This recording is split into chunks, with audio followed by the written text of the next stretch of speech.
नमस्ते दोस्तों, आप सभी का स्वागत है हमारे वीडियो में। दोस्तों, पितृपक्ष बहुत ही शुभ दिन होते हैं।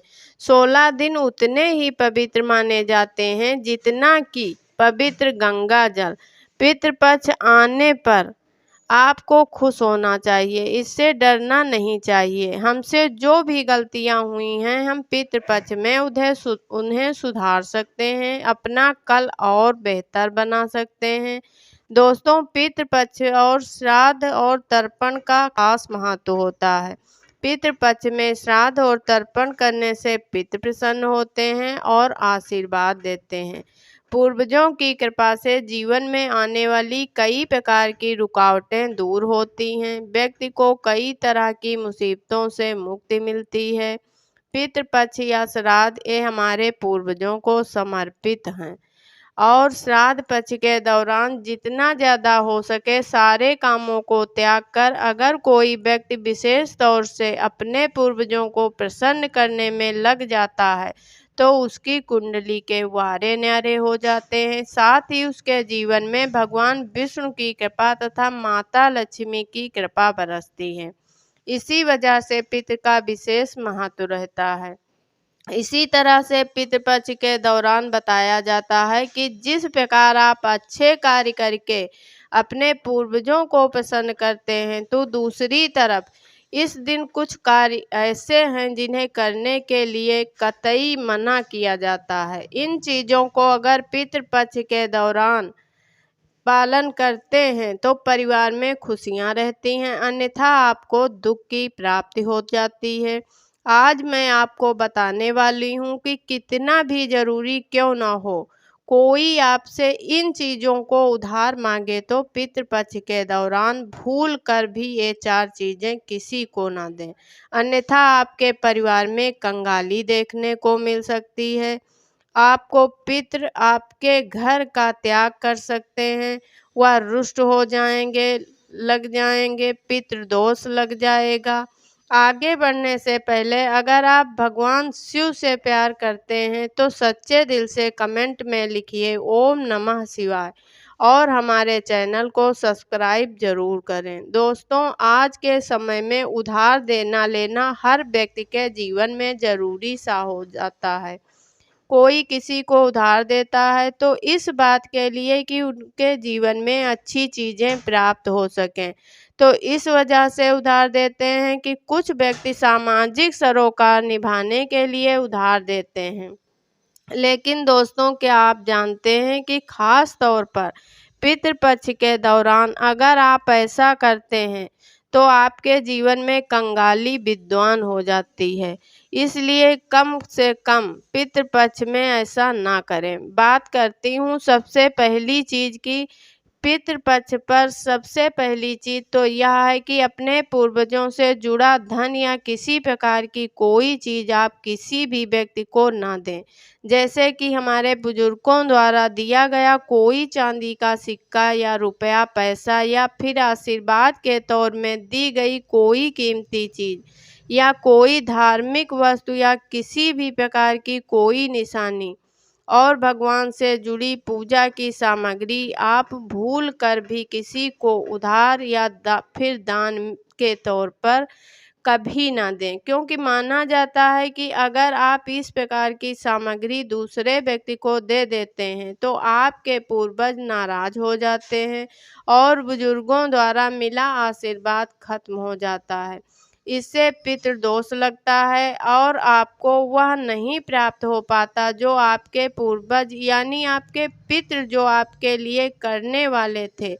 तो सबसे पहले आपको इस बात का ध्यान जरूर रखना चाहिए, बुजुर्गों द्वारा कोई सामान में मिली चीज़ कभी किसी को ऐसे ही नहीं देना चाहिए।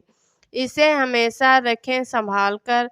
बुजुर्गों द्वारा सम्मान में मिली चीज़ सोना चांदी हीरा मोती से भी कीमती होती है, इसे यूं ही बर्बाद ना करें। दोस्तों, इसी तरह पितृपक्ष को धन से भी जोड़ा जाता है। पितृपक्ष के दौरान हमारे पूर्वज साक्षात धरती पर आते हैं और उनका आगमन हमारे घर में होता है और उनका आशीर्वाद सुख समृद्धि में बदल जाता है। धन वैभव की प्राप्ति होती है। तो इस बात का ध्यान आपको जरूर रखना चाहिए कि पितृपक्ष के दौरान भूल कर भी कोई व्यक्ति अपने आपसे धन उधार मांगने के लिए आता है तो आपको उसे उधार पैसा नहीं देना चाहिए और ऐसे में आपको किसी अन्य व्यक्ति से उधार भी नहीं लेना चाहिए। ऐसी मान्यता है कि व्यक्ति पितृपक्ष के दौरान आप जो पैसा उधार देते या लेते हैं वह धन कभी लौट कर नहीं आता, बल्कि इस समय धन देने वाला लेने वाला दोनों कर्ज में डूब जाते हैं। इससे पितरों का शाप लगता है। दोस्तों, वही श्राद्ध पक्ष के दौरान हम अपने पूर्वजों का तर्पण करते हैं, पिंडदान करते हैं तथा गंगा स्नान आदि करते हैं। पितृपक्ष के दौरान खास तौर पर सफ़ेद चीज़ें चढ़ाई जाती हैं। इस बात का ध्यान रखें, पितृपक्ष के दिन हमारे पूर्वजों को चढ़ाने के अलावा कोई व्यक्ति सुबह सुबह के समय आपसे दूध, दही, छाछ या फिर संध्या काल के समय में उधार मांगने के लिए आए तो ऐसे ही मांगने के लिए जाता है, आपको भूल कर भी किसी व्यक्ति को नहीं देना चाहिए। अगर आप अपने पूर्वजों को चढ़ाने के अलावा कोई ऐसा काम करते हैं तो मान लें आपके पूर्वज नाराज हो जाएंगे और साक्षात आपको अपने पितरों का सामना करना पड़ेगा। इसीलिए पितृपक्ष के दौरान कोई भी लेन देन ना करें। दोस्तों, पितृपक्ष में चावल के साथ काले तिल मिलाकर दान करने से पितृदोष हमेशा के लिए ही समाप्त हो जाता है। हमारे पूर्वज प्रसन्न हो जाते हैं। गाय को रोटी में गुड़ मिलाकर और थोड़े से काले तिल मिलाकर खिलाने से पितृदोष हमेशा के लिए समाप्त हो जाता है। तांबे के लोटे में थोड़ा सा गंगा जल मिलाकर और थोड़े से काले तिल मिलाकर पीपल की जड़ में चढ़ाने से हमेशा के लिए पितृदोष समाप्त हो जाता है। दोस्तों, अगर आप किसी व्यक्ति को गिफ्ट देना चाहते हैं या फिर गिफ्ट के तौर पर कोई चीज़ें देना चाहते हैं तो खास तौर पर पितृपक्ष के दौरान भूल कर भी आपको किसी को भी अपनी पहनने वाली घड़ी या खरीद कर नहीं देनी चाहिए, क्योंकि हर व्यक्ति के साथ उसका समय अच्छा या बुरा चलता रहता है। आपको घड़ी किसी से लेनी भी नहीं है चाहिए। अगर किसी व्यक्ति का समय अच्छा है या आपका भी समय अच्छा चल रहा है और अगर आप किसी अन्य व्यक्ति को अपना समय दे देते हैं तो आपको आने वाले समय के अंदर अच्छे परिणाम देखने को नहीं मिलते हैं। इस बात का आप ज़रूर ध्यान रखें। दोस्तों, इसी तरह पितृपक्ष में कुछ चीज़ें ऐसी होती हैं जो आपके घर की सुख समृद्धि से जुड़ी होती हैं। तो ऐसे में वो चीज़ें किसी को भी उधार नहीं देना चाहिए, वह भी संध्या काल होने के बाद। जैसा कि कोई आपसे लहसुन, प्याज, दूध, दही, चीनी तथा उधार पैसे भी मांगने के लिए आता है तो जब सूर्य उदय होता है सुबह सुबह या फिर सूर्यास्त हो जाता है तो ऐसे में यह दोनों समय में आपके घर की समृद्धि दूसरों को कभी भूल कर भी नहीं देना चाहिए। इससे हमारे पूर्वज नाराज हो जाते हैं और लग जाता है पितृदोष। माना जाता है कि अगर आप ऐसा करते हैं तो आपके घर की सुख समृद्धि तथा माता लक्ष्मी दूसरे के घर चली जाती हैं और हमारे पूर्वज की घर में आते आते ही वापस लौट जाते हैं और आपको इसका अच्छा परिणाम देखने को नहीं मिलता। दोस्तों, दान पुण्य करना हिंदुस्तान की परंपरा रही है। हर व्यक्ति दान पुण्य करके पितृपक्ष का लाभ उठाता है तथा उनका आशीर्वाद प्राप्त करता है। लेकिन खास तौर पर पितृपक्ष के दौरान आपको दो प्रकार के वस्त्र ना तो खरीद कर लाने चाहिए और ना ही किसी व्यक्ति को देना चाहिए। इसके अंदर पहली चीज काले और सफ़ेद कपड़े। पितृपक्ष में सफ़ेद कपड़ा दान करने से हमारे पूर्वज प्रसन्न होते हैं और पितृदोष में कमी आ जाती है। माना जाता है अगर आप पितृपक्ष में काला कपड़ा दान करते हैं तो आपको पितरों का श्राप लगता है और ये आपके जीवन को प्रभावित करता है। ऐसे में जीवन में दुख आ जाते हैं, तो इसी वजह से इसका ध्यान रखना चाहिए। विशेष तौर पर आप काले कपड़े किसी को दान के तौर पर कभी मत देना। थोड़े फटे कपड़े भी दान नहीं देना चाहिए। मान्यता है कि अगर आप ऐसा करते हैं तो सामने वाले व्यक्ति के जीवन में कंगाली आ जाती है और देने वाले व्यक्ति के जीवन में राहु दोष लग जाता है और साथ ही हमारे पितृ हमसे क्रोधित होने लगते हैं। तो इस बात को आपको ध्यान रखना चाहिए कि पितृपक्ष के दौरान अपने लिए नहीं दूसरों को देने के लिए वस्त्र खरीदना चाहिए और दान देना चाहिए, लेकिन काला कपड़ा दान नहीं देना चाहिए। सफ़ेद कपड़ा दान करना बहुत ही शुभ और मंगलकारी माना जाता है। दोस्तों, महिलाओं की आदत होती है कि जब रसोई के अंदर किसी भी प्रकार का सामान कम होता है तो वह अपने आस पड़ोस में मांगने के लिए आ जाती हैं, जैसे तेल, घी या फिर अपने घर की हल्दी।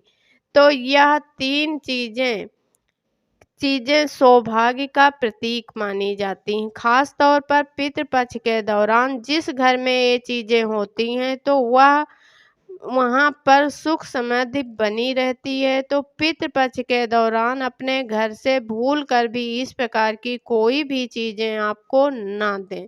आप उधार देना नहीं चाहिए और ना ही लेना चाहिए। अगर आप यह गलती करते हैं तो देखते ही देखते आपके परिवार पर दुखद परिणाम देखने को मिल सकते हैं और आपके घर की सुख समृद्धि दूसरों के घर चली जाती है। दोस्तों, अगर पितृपक्ष के दौरान अगर आप किसी को दान देने की सोच रहे हैं तो आप नए कपड़े दे सकते हैं। जो आपके पहने पुराने कपड़े भूल कर भी कभी किसी को दान के तौर पर या फिर किसी को पहने हुए कपड़े ऐसे भी नहीं देने चाहिए। अगर आप पहने हुए कपड़े किसी व्यक्ति को देते हैं तो याद रखें कि कपड़ों के साथ आपकी समृद्धि जुड़ी होती है। अगर वह दूसरों के घर चली जाती है तो आपको इस प्रकार का सामना करना पड़ता है, जो आपके परिवार के लिए अच्छे नहीं होते हैं।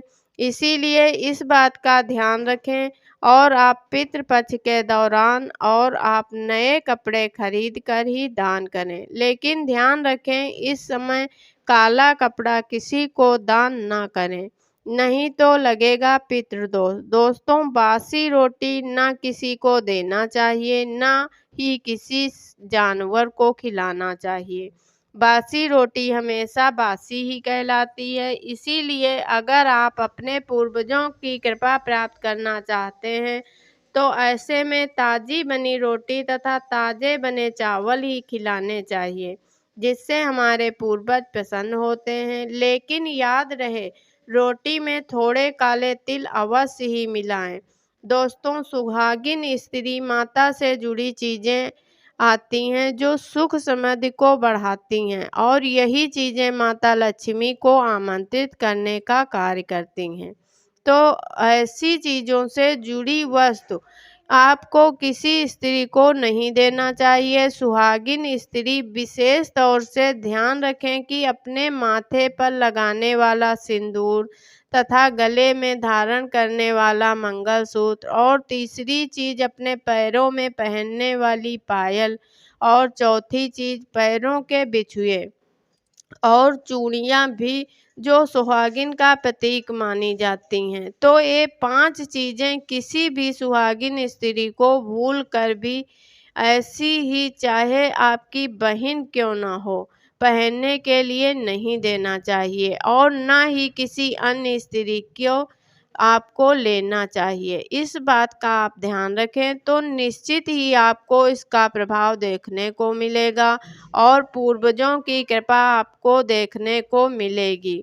दोस्तों, जो व्यक्ति पितृपक्ष के दौरान खाने वाले नमक का दान करता है तो उसके वारे न्यारे हो जाते हैं। पितरों की कृपा सदैव उसके ऊपर बरसती है।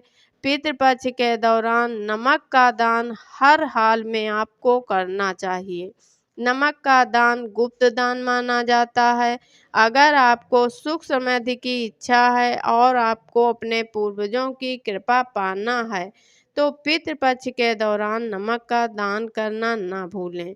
नमक का दान करने से पहले उसमें दक्षिणा अवश्य डालें तथा थोड़े चावल भी दान करें। नमक का दान सर्वश्रेष्ठ और मंगलकारी माना जाता है। आप रातों रात अपना भाग्य बदल सकते हैं।